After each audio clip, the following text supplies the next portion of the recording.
អ្នកណារួមសង្ហា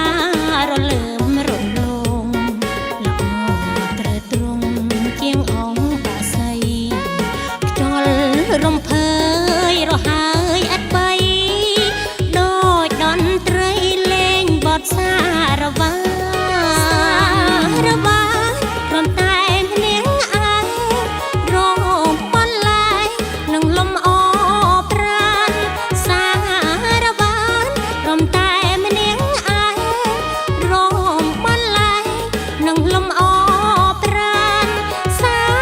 រវារំលេងកំសាន្តសារវាបើកស្លាមហងហើធ្វើដំណើរក្រលឹងវិលវល់ជួបកំភេមកំឡោះមកដល់ហើតាមខ្យល់សារវ៉ាន់ឆ្ងាយទៅ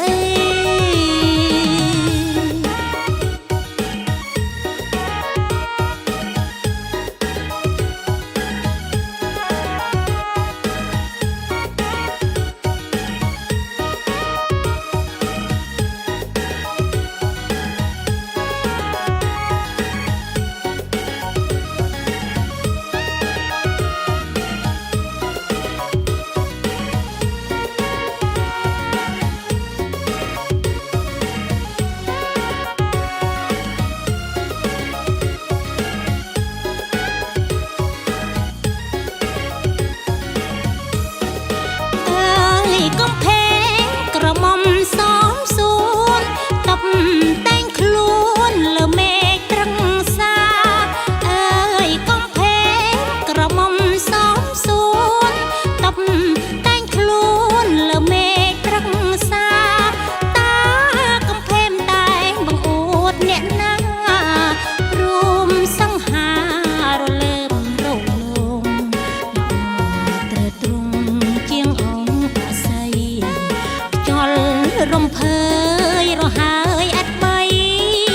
ដូចតន្ត្រីលេងបទសារវាសារវាព្រមតែម្នាងឯងរងបន្លាយនឹងលំអប្រាណសារវាព្រមតែម្នាងឯងរងបន្លាយនឹងលំអប្រាណសារវារំលេងកំសាន្តសារវាបើកស្លាប់ហងហើធ្វើដំណើរក្រលឹងវិលវល់ជួបកំភេ